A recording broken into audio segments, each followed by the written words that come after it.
Hey RVF family, good to see you again. I hope you're doing well. So I've received some feedback the last couple weeks from a few missional communities that these videos have been particularly helpful. What they've been doing is they actually share their screen and watch them together during their Zoom call. It's actually how these videos are designed to be used, and I think that's how they would be most helpful.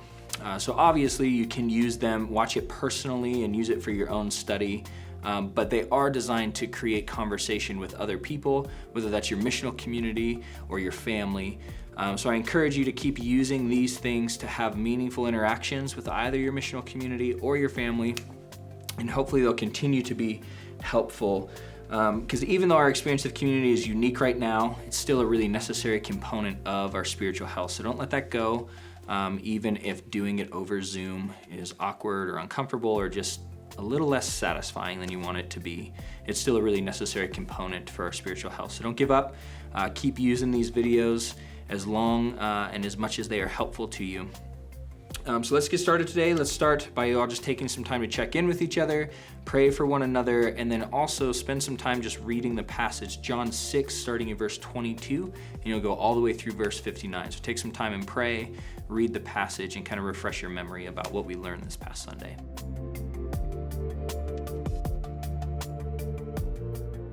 All right, so John 6, 22 through 59, this passage is the bread of life discourse. Jesus really begins to explain the significance of the miracle of him feeding the 5,000 people. It's Passover season, and Jesus has shown himself to be the new and better Moses, the promised prophet that would come. So people are excited, they're trying to understand what's going on with this Jesus guy. And so Jesus starts in verse 22 through 34, and he talks about how people need bread from heaven. They don't just need normal bread, they need bread from heaven.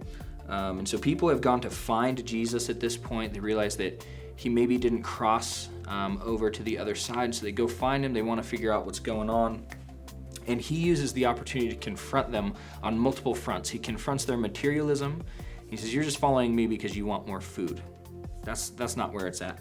He confronts them on their ideas of self-sufficiency. They ask him, what must we do to be saved? How do we do this? And they have this idea that somehow they are self-sufficient enough to be accepted by God. And then thirdly, he confronts their forgetfulness. How easily, because they ask him for a sign. They say, what sign will you give us? And he goes, well, God is the one who provided in the wilderness, and if you forgot, like I just provided for you because I am God right here on this hill. And so he confronts them on three levels. He confronts their materialism, their self-sufficiency, and their forgetfulness of who God is and how he provides. And then not only does he say, hey, you don't just need normal bread, you need bread from heaven. He continues and he claims that he is the bread of life that comes from heaven and that he will give life. And in this section, Jesus speaks of his ability to keep all whom the Father gives him, and he's not going to cast out any who come to him. And then finally, Jesus claims that in order to have life and to have this bread, the only way to do that is through him, because this bread from heaven, the bread of life, is his body and it is his blood. And so you must eat his flesh and drink his blood. And what Jesus is saying is that to believe is to metaphorically eat. To look and believe is to eat and drink. And this is obviously like a very weird teaching, a very controversial teaching. And next week we'll kind of get into the way that people respond to that and the questions that they have. But in this passage, what we learn is that Jesus is the one who satisfies our deepest needs. He's the one who secures our destiny. He keeps us. He secures us, and if the Father has given us to him, then he will not lose us.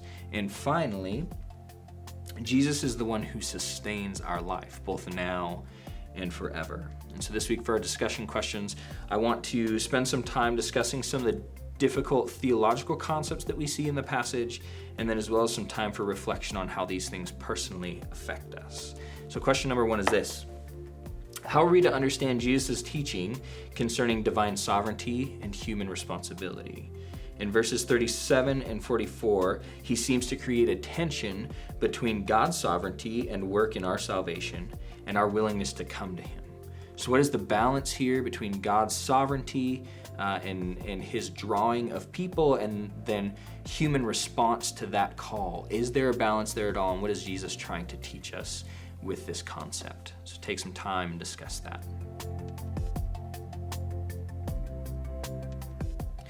And so what we see here is that we actually have to hold in tension this reality that we do respond to the gospel call, but behind our response, this passage, Jesus clearly teaches that unless God the Father draws us, we will not come. Only those who are drawn by the Father will come. And so yes, we do respond to the gospel.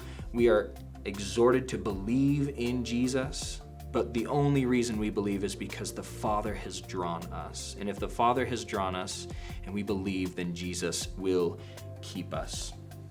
So question number 2. In verses 22 through 34, Jesus confronts the people on their motives for coming to him and following him. He confronts their desire to just have their needs met. He confronts their belief that somehow they can do what needs to be done to have a relationship with God. And he confronts how easily they forget God's provision and assurance of his power and love for them. So here's the question.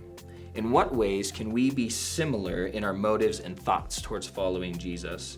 What mixed motives do we have for following him? So take some time, discuss this question, and try to be as honest with yourself and with your group as you can about maybe some of the mixed reasons and motives we have for following Jesus.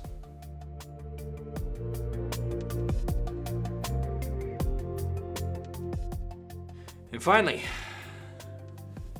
what things outside of Jesus do we look to for our satisfaction, security, and sustenance?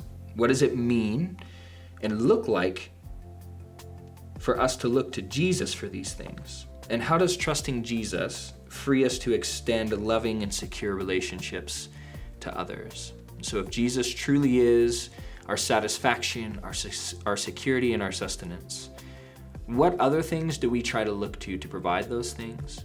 What might it look like for us to actually trust Jesus with those things?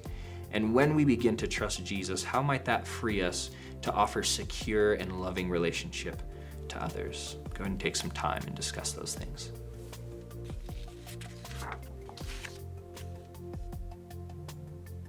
All right, RVF, spend some time praying with one another. Ask that the Spirit would help us to walk in faith and assurance that Jesus really does satisfy, secure, and sustain us. And pray that as we experience this type of love and security, that it's something we can extend to others. Next week, we're going to be jumping into the end of John chapter 6, so that's verses 60 through 71. You can spend some time reading and reflecting. There's going to be another kids ministry video released this week. It looked like a lot of you took advantage of that. That thing has over 200 views already. And so hopefully that is helpful to you, and you'll be able to use that again this week. There'll be a new video out each week for that. So keep an eye out. And again, if you have any needs or prayer requests or things that you want us to be aware of, email us, call us, text us, let us know what's happening. We want to pray for you. We want to be involved the best that we can. We love you, RVF. God bless you. Grace and peace.